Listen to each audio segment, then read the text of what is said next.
Shalom semuanya, Bapak Ibu Saudara sekalian. Senang sekali kami kembali bisa menjumpai Bapak Ibu Saudara semua di dalam ibadah online kita, ibadah online CCC pada hari Minggu ini. Sungguh suatu kesempatan yang sangat indah. Kita bisa bersama-sama meskipun dipisahkan oleh jarak, tetapi Tuhan kita yang satu itu ada bersama-sama dengan kita dimanapun kita berada. Haleluya, haleluya. Dan sebelum kita mulai, kebiasaan di gereja jangan ditinggalkan Bapak Ibu Saudara. Jadi tolong anggota keluarganya satu-satu diberi salam, bilang selamat hari Minggu, Tuhan Yesus memberkati. Dan kalau anggota keluarga boleh ciumkan pipi kiri, cium pipi kanan, jangan ragu-ragu, ya. Haleluya.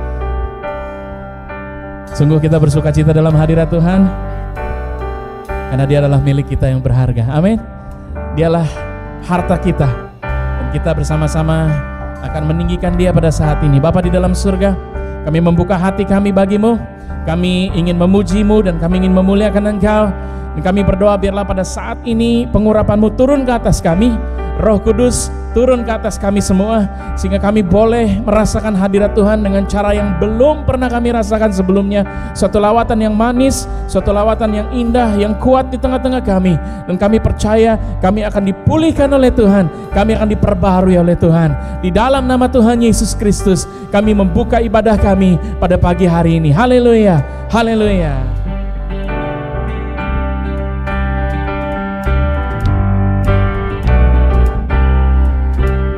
Katakan, whom have I in heaven but you, Lord? You are our heart's desire. Whom have I in heaven but you? There is nothing on earth I desire beside you.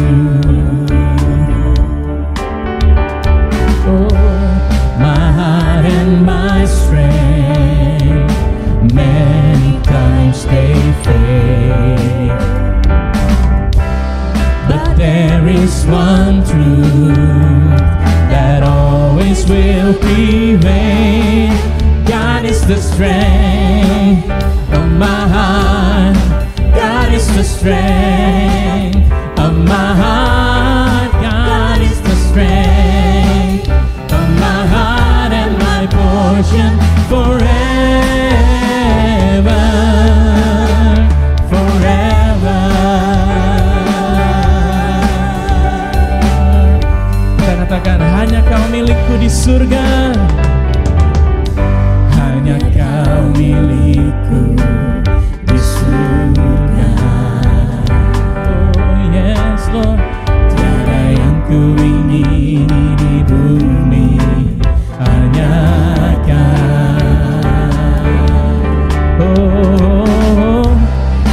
ku andalkan kekuatanku,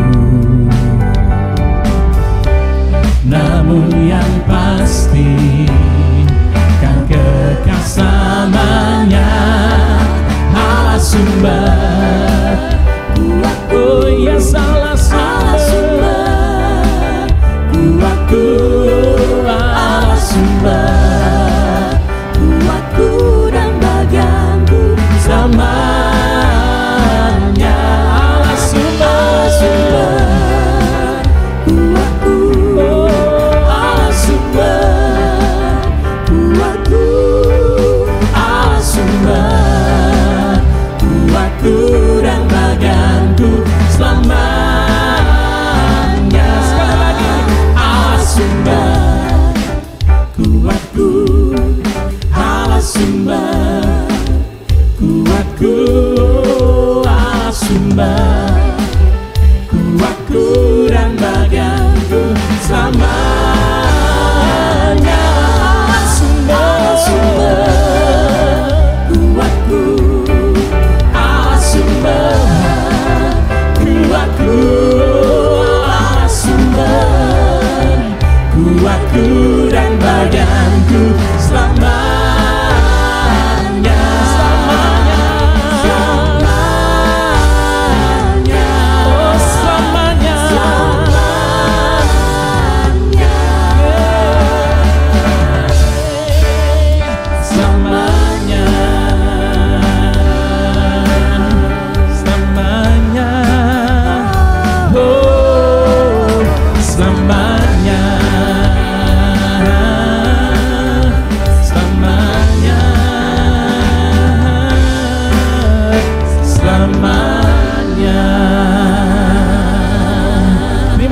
kasih Tuhan.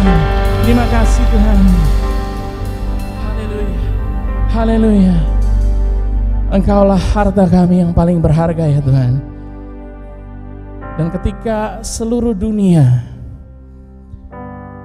tidak dapat mengerti kami, ketika seluruh dunia tidak memandang kami punya satu harta yang sangat berharga, yang selalu mengasihi, selalu memperdulikan, dan selalu mengerti apapun yang ada di dalam kehidupan kami, pergumulan kami, sukacita kami, kesedihan kami, dan kemenangan-kemenangan kami. Engkau ada dalam segala situasi kehidupan kami ya Tuhan. Dan Engkau Allah yang paling mengerti isi hati kami. Haleluya, haleluya. Thank you Jesus.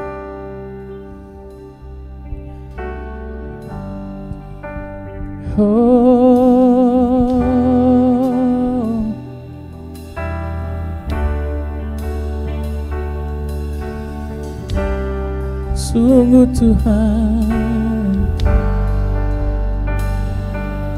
Engkaulah harta kami yang paling berharga. Tiada yang seperti Engkau Tuhan, tiada yang seperti Engkau.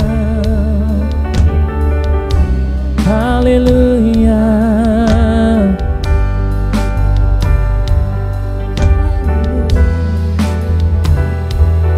Mari kita katakan bersama-sama, bila hati terasa berat, bila hati terasa berat,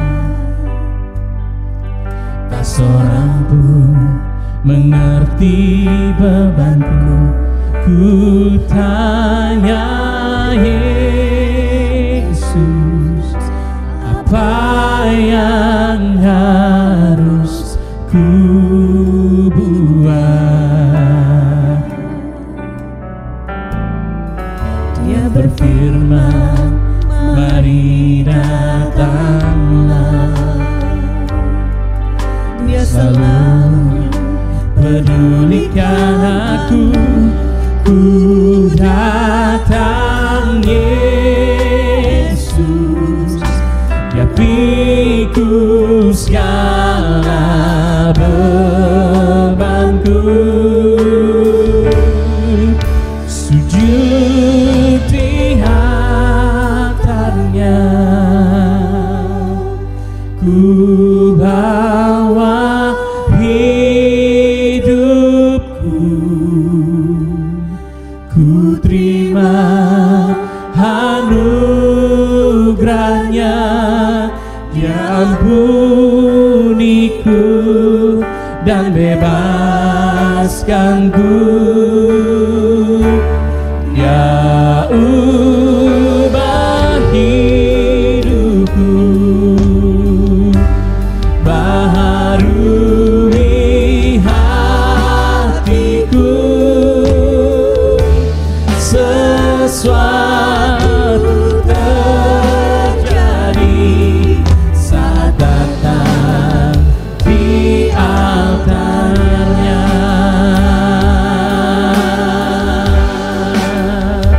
Oh, kami datang Tuhan. Bila hati terasa berat, yes Lord, tak seorang pun mengerti bebanku. Ku tanya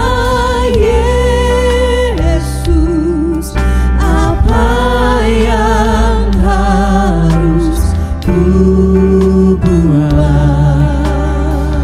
Oh, Dia berfirman, mari datanglah. Dia selalu pedulikan aku. Ku datang Yesus, Dia pikul segala bebanku.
saudara-saudaraku. Haleluya, haleluya. Dia ampuniku dan bebaskanku. Dia ubah hidupku, baharui hatiku. Sesuatu terjadi, sesuatu terjadi. Haleluya, sekali lagi. Sesuatu terjadi saat datang di altarnya.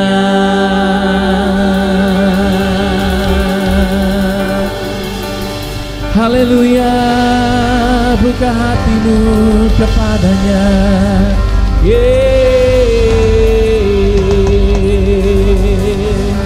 Oh, ya lama masuk, ya lama masuk. Haleluya,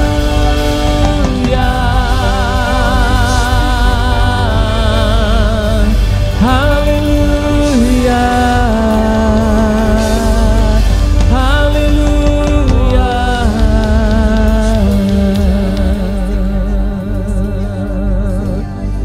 Holy Spirit, come and touch every heart.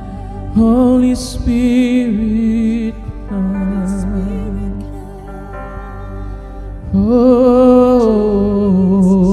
Jesus. Oh,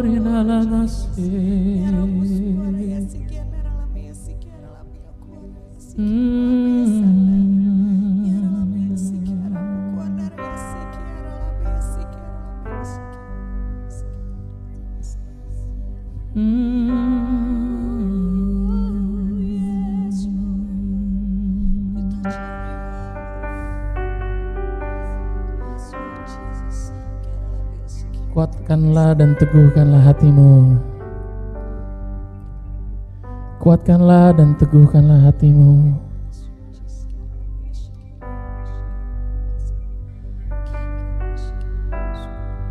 Sesuatu pasti akan terjadi. Tuhan sedang bekerja. Meskipun tidak terlihat, tetapi di belakang layar Dia sedang bekerja. Dan Dia sedang melakukan segala sesuatunya. Kuatkanlah dan teguhkanlah hatimu. Haleluya, haleluya, haleluya. Bapa, kami menyerahkan diri kami ke dalam tangan-Mu ya Tuhan. Bersyukur kalau di saat-saat seperti ini ada momen-momen keintiman dengan Tuhan yang bisa kami rasakan, yang sungguh menjadi kekuatan suluh bagi jiwa kami.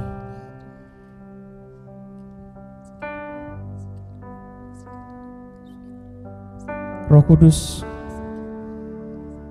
lawat kami, terutama kami yang saat ini sudah merasa begitu lemah.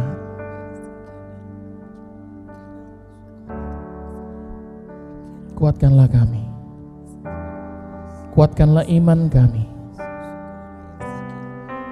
supaya kami terus berjalan di dalam pengharapan kami kepada Tuhan. Pengharapan yang tidak akan pernah gagal.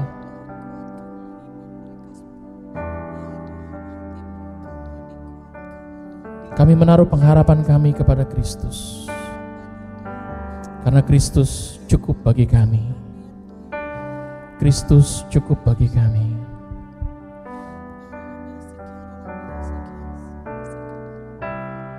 Dan saat ini Tuhan, biarlah hati kami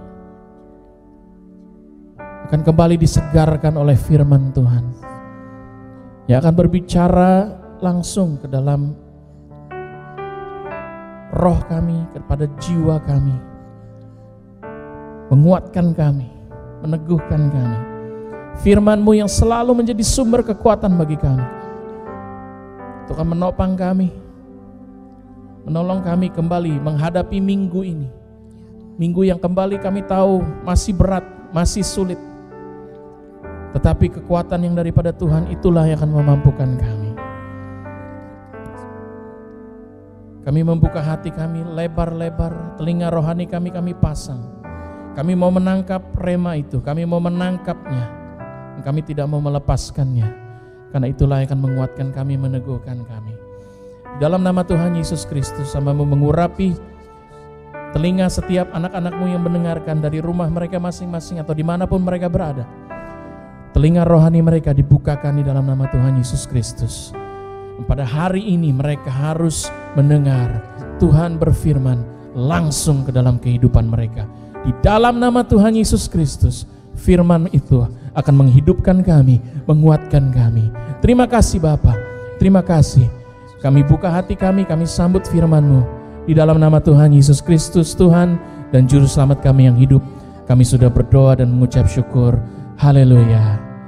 Amin, amin, amin. Shalom Bapak Ibu Saudara, senang bisa berjumpa lagi dengan Anda di dalam ibadah online CCC pada hari ini. Dan kita bersyukur kita bisa berada bersama-sama untuk memuji memuliakan Tuhan dan kita mendengarkan firman Tuhan. Dan saya ingin mengambil satu judul yang saya rasa bisa lebih banyak mewakili kehidupan kita khususnya saat-saat ini.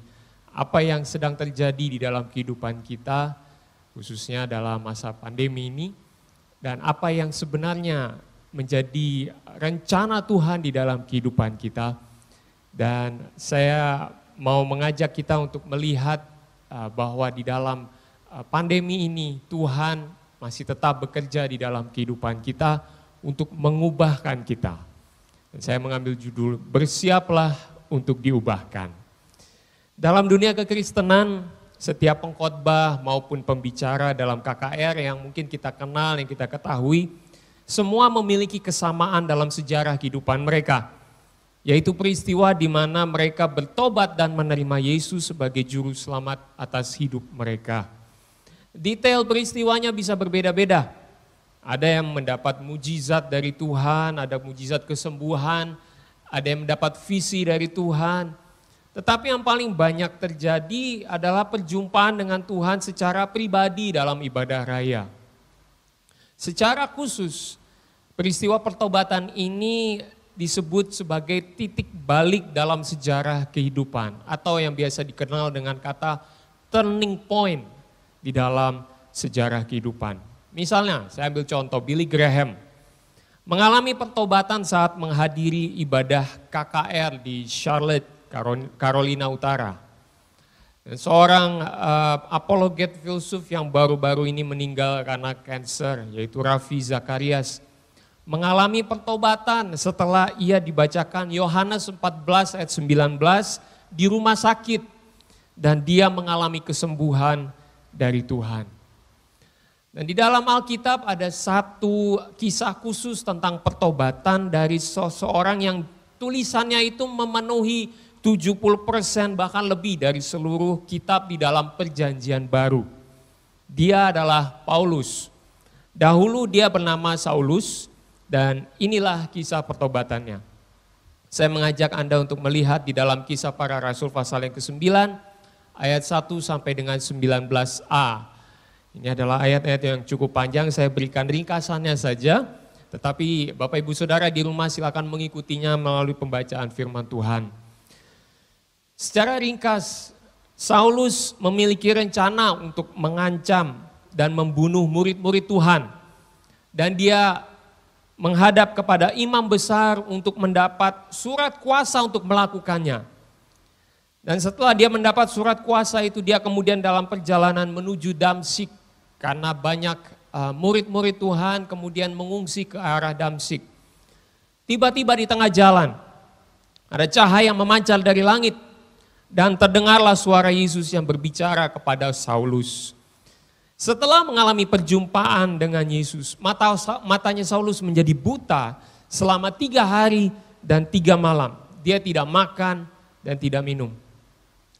Lalu kemudian Tuhan memanggil Ananias, salah seorang murid Tuhan di Damsyik, untuk menemui Saulus.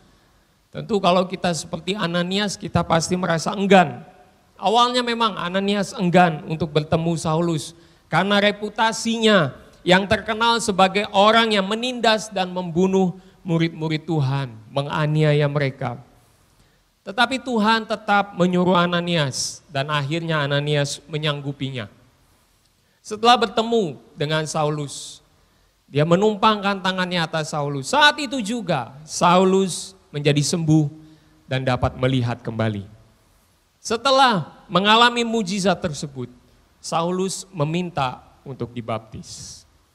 Inilah kisah pertobatan atau turning point dari Saulus sebelum dia merubah namanya menjadi Paulus. Turning point ini amat penting dalam kehidupan Saulus. Karena disinilah kita melihat bagaimana Tuhan secara langsung campur tangan di dalam kehidupan Saulus. Bagi kita pun juga demikian. Sejarah kehidupan kita pun dipenuhi dengan campur tangan Allah. Karena Dia adalah Allah yang aktif bekerja dalam sejarah kehidupan kita. Saya ulangi lagi, Dialah Allah yang aktif bekerja dalam sejarah kehidupan kita. Ini bisa terjadi karena kita bukan hidup dalam cerita sejarah kita, tetapi kita berada di dalam sejarah Tuhan, dalam sejarah yang sudah dirancang oleh Tuhan. Dengan kata lain dalam bahasa Inggrisnya, this is not my story, this is His story. Saya merindukan Bapak Ibu Saudara mungkin bisa berkata amin. Tulis saja kata amin di bagian komen dari video ini. This is not my story, this is His story. Apa yang bisa kita amati tentang keaktifan Allah dalam sejarah melalui pertobatan Saulus? Ada 3 bukti keaktifan Allah di dalam sejarah yang kita bisa lihat dari kehidupan Saulus. Yang pertama, bukti yang pertama yaitu Tuhan dapat mengintervensi rencana dalam hidup kita. Tuhan dapat mengintervensi setiap rencana dalam hidup kita. Ayat yang pertama dan ayat yang kedua, Saulus sudah berencana. Dia sudah berencana untuk menghabisi murid-murid Tuhan Yesus. Saya bacakan ayat yang pertama dan ayat yang kedua. Sementara itu berkobar-kobar hati Saulus untuk mengancam dan membunuh murid-murid Tuhan. Dia sudah begitu semangat. Dia menghadap imam besar dan meminta surat kuasa daripadanya untuk dibawa kepada majelis-majelis Yahudi di Damsyik, supaya jika ia menemukan laki-laki atau perempuan yang mengikuti jalan Tuhan, ia menangkap mereka dan membawa mereka ke Yerusalem. Itu sudah menjadi rencana dia, itu agenda dia. Dan apa yang terjadi di ayat yang ketiga kita lihat, Tuhan mengintervensi langsung di dalam rencana Saulus. Dalam perjalanannya ke Damsyik, ketika ia sudah dekat dengan kota itu, tiba-tiba cahaya memancar dari langit mengelilingi dia. Tiba-tiba. Di dalam kehidupan kita, kita mengenal sesuatu yang tiba-tiba seperti itu dengan kata kebetulan. Kita sering memakai kata kebetulan, saya pas lagi lewat, kebetulan saya pas sedang menelpon, kebetulan dan kebetulan. Tetapi di dalam kehidupan mengikut Tuhan, kita menyadari bahwa tidak ada yang namanya kebetulan. Yang ada hanyalah di dalam kehendaknya. Di dalam kehendak Tuhan, kita bisa melakukan ini. Kita melakukan itu, ini semua di dalam kehendak Tuhan. Yeremia pasal 1 ayat yang kelima, Efesus 1 ayat yang keempat. Di situ berbicara bagaimana sebenarnya di dalam kehidupan kita, rencana yang kita buat, itu sebenarnya Tuhan sudah tahu semua. Tuhan sudah mengenal kita dari sejak di dalam kandungan. Tuhan sudah tahu apa yang menjadi rencana dalam kehidupan kita. Dan Tuhan sudah memiliki rencana yang besar dalam kehidupan kita. Itu adalah rencana Dia. Dan ketika kita berjumpa dengan Dia, berjumpa dengan Tuhan, ada intervensi dari Tuhan, turning point terjadi, maka di situ rencana Tuhan bisa terlihat. Oh, ternyata ada banyak hal yang sudah diatur oleh Tuhan sejak awal. Tidak ada yang bisa mengejutkan Tuhan. Tidak ada yang bisa membuat Tuhan surprise sampai sebegitu hebatnya. Oleh karena apa yang menjadi rencana kita. Ada orang yang berkata, kalau mau melihat Tuhan tertawa, ceritakan semua rencanamu. Dan apa yang kita lihat di dalam kehidupan kita tidak ada yang namanya kebetulan. Semua terjadi karena kehendaknya. Tuhan menyatakan rencananya kepada kita, itu semua terjadi, bisa terjadi juga secara tiba-tiba. Dan apa yang kita bisa lakukan? Berserah kepada Tuhan. Ingat doa Bapa kami mengatakan apa? Datanglah kerajaanmu, jadilah kehendakmu di bumi seperti di surga. Ini adalah bentuk penyerahan kita kepada Tuhan dengan mengatakan, ya Tuhan jadilah sesuai kehendakmu. Dan waktu apa yang kita sedang lakukan di dalam kehidupan kita, kemudian diintervensi secara langsung oleh Tuhan, mungkin pertama kalinya kita tidak akan suka. Saya ambil contoh apa yang terjadi dalam kehidupan kita saat ini. Bulan Desember 2019, semua orang memiliki harapan yang tinggi akan tahun 2020. Pekerjaan dengan gaji yang tinggi, masuk universitas yang diidamkan, menikah dan hidup bahagia, lulus sekolah dengan hasil yang memuaskan. Tapi tiba-tiba muncullah berita yang menggemparkan seluruh negara, yaitu adanya virus corona dengan tingkat penyebarannya yang tinggi dan amat mematikan. Kita sudah melewati beberapa bulan dalam tahun 2020 ini. Pertanyaannya, dapatkah kita melihat bahwa pandemi corona ini juga merupakan bagian dari rencana Tuhan bagi hidup kita semua? Mungkin Anda yang mengalami duka karena kehilangan keluarga, Anda merasa sulit untuk melihat corona ini sebagai bagian dari rencana Tuhan di dalam hidup Anda. Mungkin bagi Anda yang kena PHK karena dampak dari corona ini, Anda sulit untuk melihat bahwa ada rencana Tuhan yang sedang disampaikan kepada Anda, sedang dijabarkan kepada Anda di dalam kehidupan Anda secara pribadi. Saya berdoa supaya firman Tuhan pada pagi ini, waktu Anda menanggapinya dengan mengatakan, corona ini sulit untuk bisa dilihat sebagai rencana Tuhan, saya berdoa supaya firman Tuhan pada pagi ini dapat mengubahkan Anda. Yang kedua, bukti yang kedua. Tadi bukti yang pertama, Tuhan dapat mengintervensi kehidupan kita. Bukti yang kedua, Tuhan berkuasa mengubah siapapun. Tuhan berkuasa mengubah siapapun. Dia dapat mengubah hati orang yang paling keras sekalipun. Kita lihat Saulus. Saulus amat gigih dalam menganiaya orang-orang Kristen. Kita lihat ini di dalam Kisah Para Rasul pasal yang ke-8 ayat yang ke-3. Tetapi Saulus berusaha membinasakan jemaat itu. Dan ia memasuki rumah demi rumah. Dan menyeret laki-laki dan perempuan keluar. Dan menyerahkan mereka untuk dimasukkan ke dalam penjara. Saulus begitu berpegang teguh pada keyakinannya bahwa Yesus itu sesat dan semua pengikut Yesus harus dibinasakan.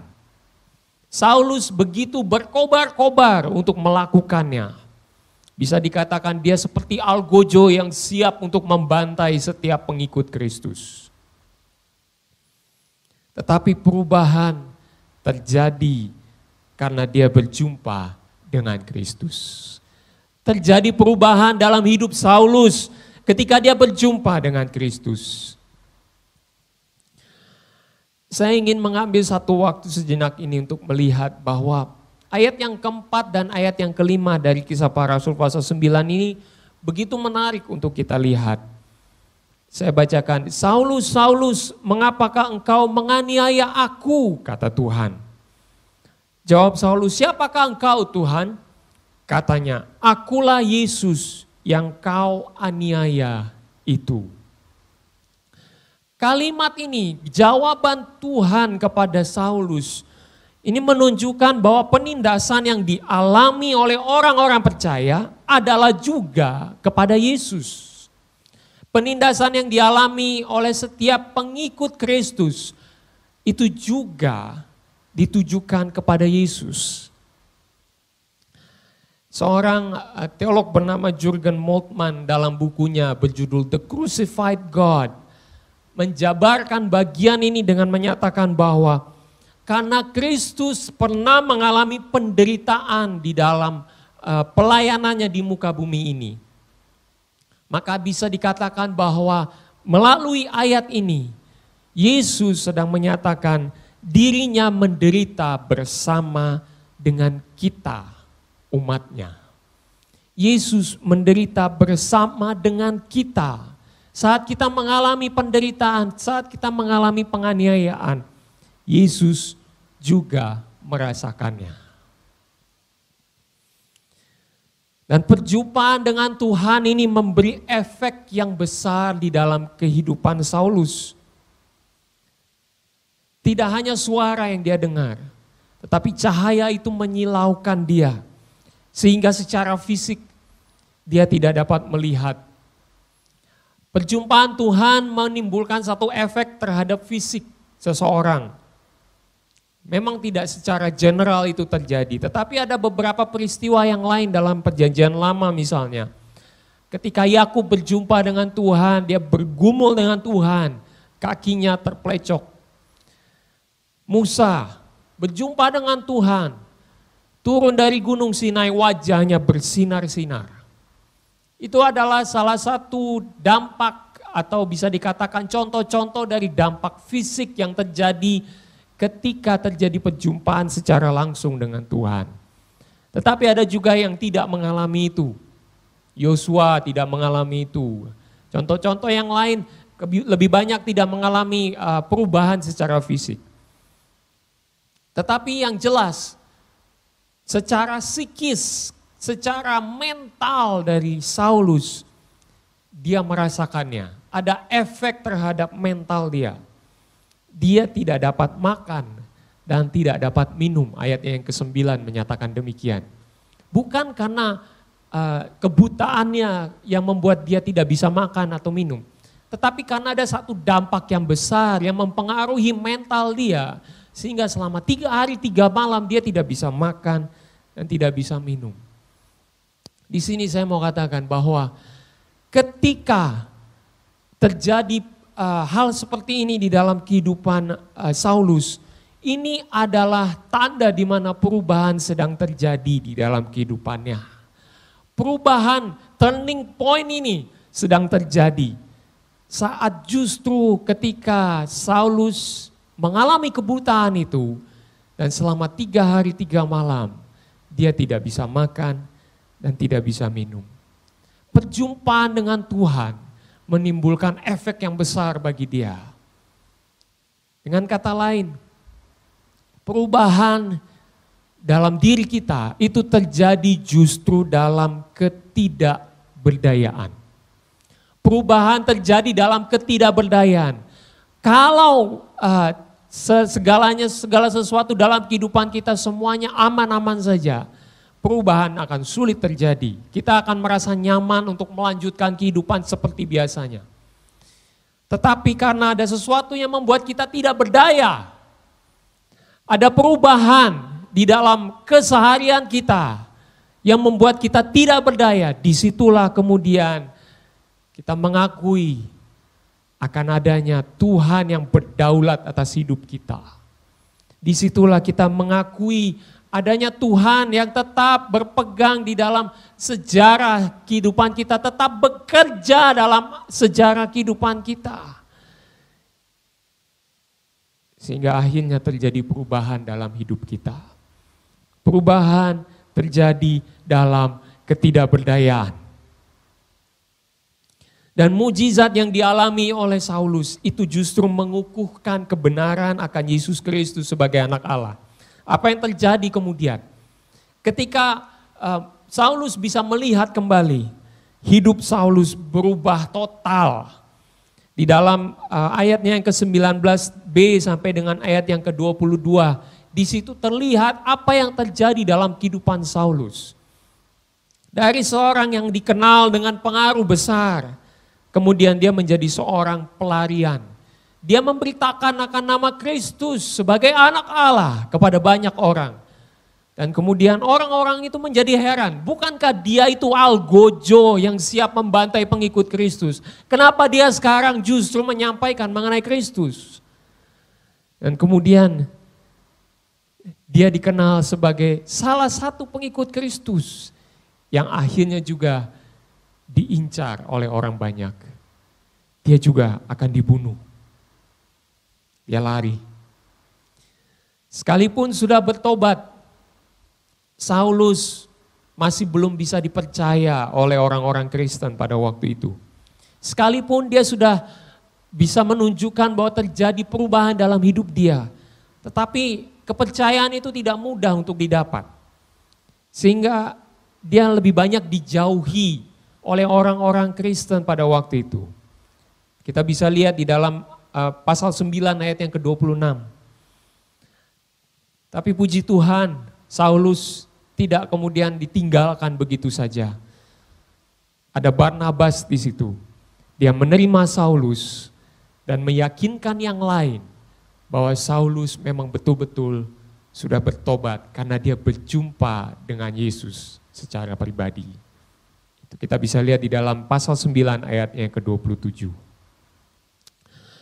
Dalam segala keadaan kita, ketika Tuhan mengintervensi secara langsung dalam hidup kita, Tuhan dapat mengubah kita untuk menjadi semakin seperti Kristus.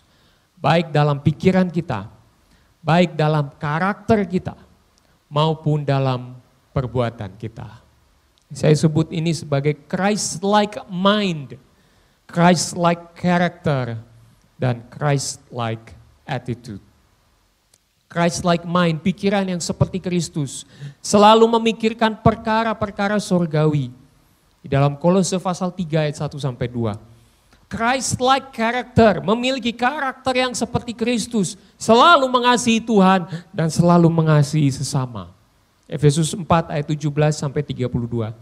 Dan juga Christ-like attitude, bertindak seperti Kristus, selalu melayani sesama dalam segala keadaan. Roma 12 ayatnya yang ke-11. Saya ambil contoh sederhana apa yang sedang terjadi di dalam kehidupan kita, khususnya dalam masa pandemi ini. Saya melihat bahwa sebenarnya pandemi ini betul-betul memberikan satu blessing in disguise kepada kita. Gereja mengalami perubahan. Dari yang dulunya begitu aktif di dalam bergereja, yang lebih banyak mungkin melihat kepada tambahan-tambahan bukan kepada yang esensial. Apakah tempatnya ber-AC atau tidak, apakah banyak lampunya atau hal-hal yang lebih bersifat additional, tambahan saja. Tetapi karena pandemi ini, jemaat Tuhan kemudian harus berada di rumah, mereka mengikuti ibadah secara online. Tidak bisa melihat seperti biasanya di dalam ibadah, hadir seperti biasanya dalam ibadah. Tetapi di sini, di dalam ibadah online, gereja kemudian mengalami perubahan. Gereja melihat bahwa yang esensial adalah mengalami perjumpaan dengan Tuhan di dalam ibadah. Gereja mulai melihat bahwa ibadah bukan lagi mengenai lampunya, bukan lagi mengenai AC-nya, bukan lagi mengenai kenyamanannya. Tetapi gereja mulai melihat bahwa ibadah yang sesungguhnya adalah perjumpaan secara langsung dengan Tuhan. Pandemi ini menjadi blessing in disguise. Sebuah perubahan sedang terjadi di dalam kehidupan bergereja. Tuhan dapat mengubah siapapun. Tidak hanya gereja, tetapi orang per orang, masing-masing. Tuhan dapat mengubah siapapun. Melalui pandemi ini, Tuhan dapat mengubah orang-orang yang paling keras sekalipun. Orang-orang yang tidak percaya sekalipun.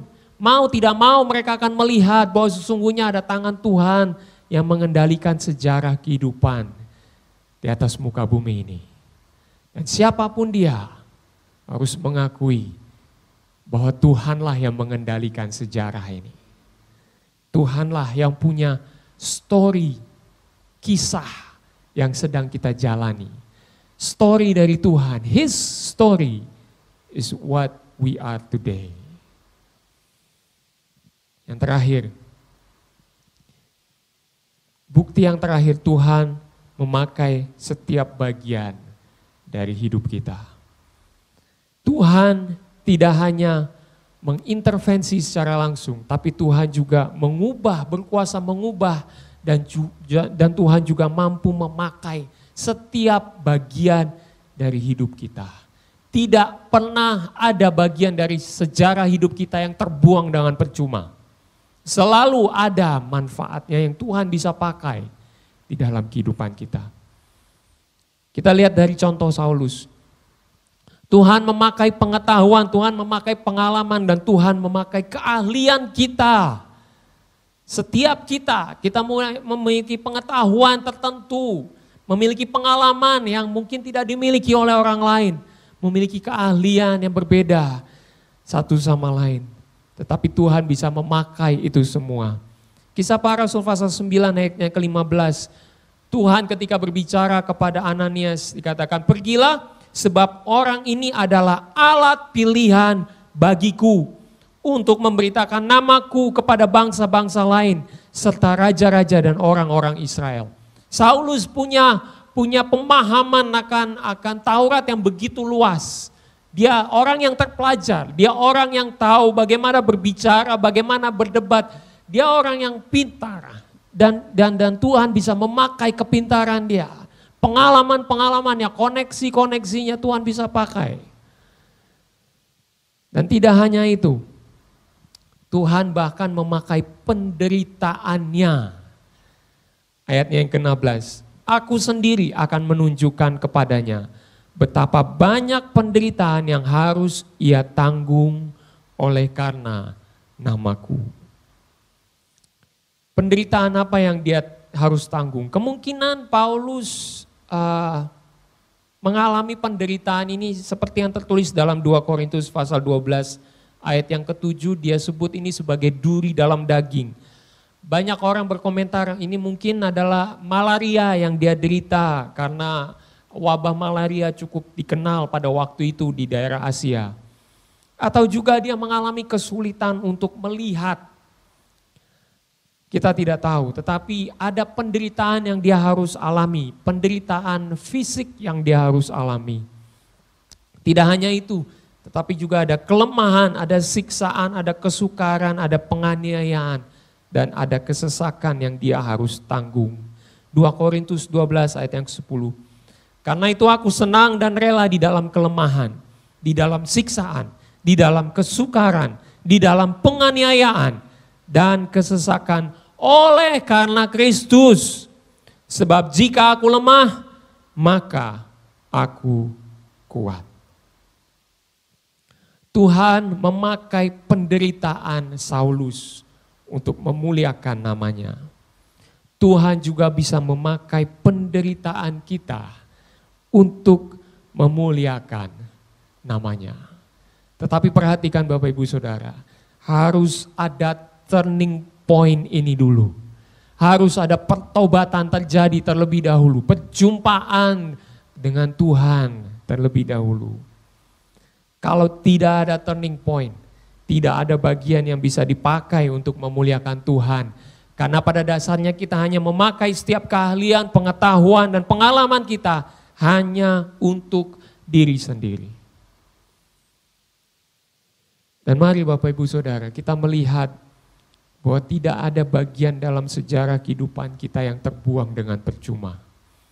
Mungkin Anda melihat bahwa apa yang menjadi hasil usaha Anda harus dihentikan selama beberapa bulan yang lalu.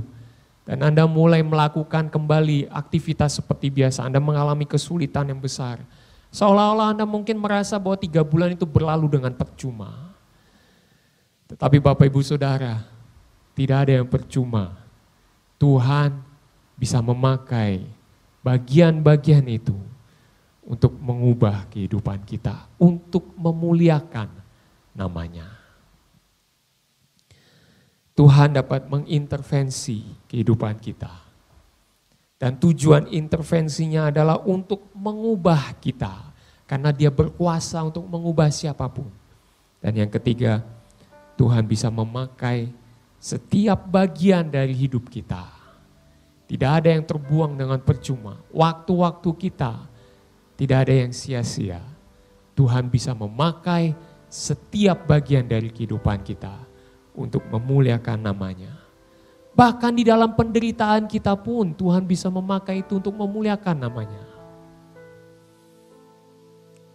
Pagi ini saya mengajak Bapak Ibu Saudara untuk melihat 3 bukti ini terjadi dalam kehidupan Anda, khususnya dalam masa pandemi ini. Sudahkah Anda mengalami perjumpaan dengan Tuhan? Sudahkah Anda mengalami turning point dalam kehidupan Anda? Mungkin ini adalah waktu di mana Tuhan sengaja memberikan ini, bagian pandemi ini, supaya Anda mengalami turning point di hadapan Tuhan. Mari, pada pagi ini, pada hari ini, mari kita bersama-sama datang kepada-Nya, sujud di altar-Nya. Dan kita berdoa bersama-sama membawa kehidupan kita, menyerahkan kehidupan kita. Ada kalanya mungkin kita punya rencana-rencana yang sudah tersusun rapi. Tapi mari kita izinkan Tuhan untuk bisa mengintervensi kita kapanpun itu. Dan biarlah kita tetap siap untuk menerima lawatan Tuhan. Mengalami intervensi Tuhan secara langsung. Dan diubahkan oleh Tuhan. Haleluya. Sujud di altar-Nya, ku bawa hidupku, ku terima anugerah-Nya, Dia ampuniku dan bebaskanku. Dia ubah hidupku, baharui hatiku. Sesuatu terjadi saat datang di altar-Nya. Haleluya. Mari kita membawa hidup kita di hadapan Tuhan. Pagi ini, saya mau berdoa bagi Anda yang mungkin sedang stres karena menghadapi dampak dari corona ini. Yang sedang menghadapi stres karena begitu banyaknya tantangan yang harus Anda hadapi. Memulai kembali usaha yang sudah berhenti selama beberapa bulan terakhir ini. Atau mungkin Anda juga mengalami stres karena harus di PHK. Saat ini Tuhan mau mengubah hidup Anda. Alamilah perjumpaan secara langsung dengan Dia. Dimanapun Anda. Di rumah Anda masing-masing pada saat ini, Tuhan sanggup mengubah Anda. Dan saya mau berdoa bagi Anda. Haleluya. Tuhan, kami percaya pada saat ini, Engkau Allah yang hadir bahkan di ruang tamu kami, di ruang keluarga kami. Di tempat di mana kami sedang menyaksikan ibadah online ini. Tuhan, kami percaya Engkau Allah yang hadir di dalam sejarah kehidupan kami. Bahkan kami percaya Tuhan ini bukan lagi cerita sejarah kami. Tetapi ini adalah cerita sejarah dari-Mu ya Tuhan. This is your story. Tuhan, kami berdoa pada saat ini. Kami berdoa Tuhan, ubahkanlah kami. Kami membawa hidup kami di hadapan Tuhan, ubahkanlah kami.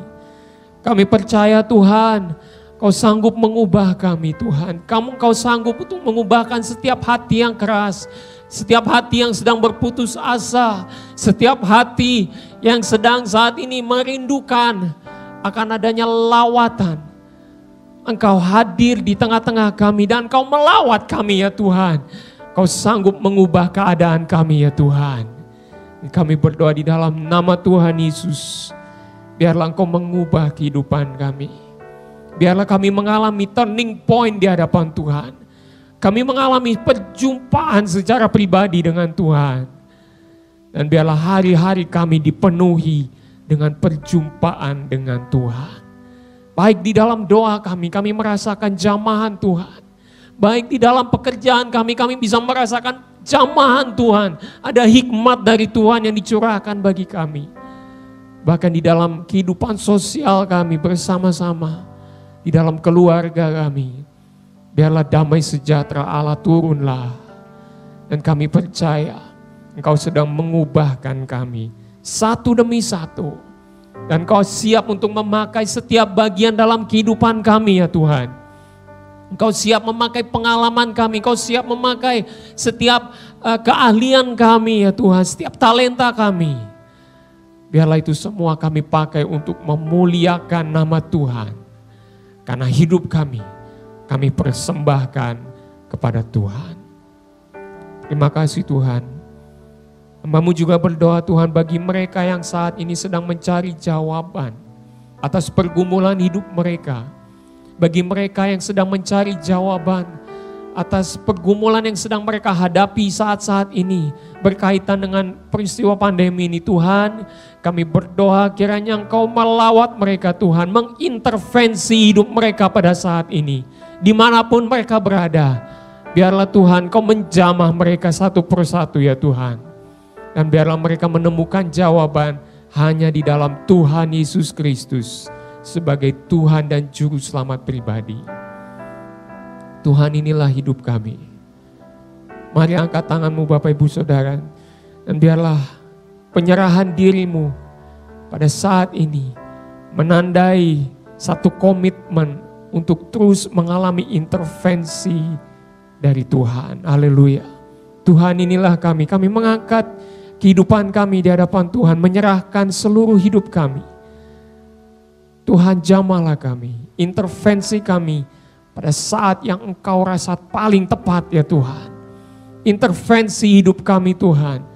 Dan biarlah Engkau memakai setiap hidup kami untuk memuliakan nama Tuhan. Terpujilah nama Tuhan.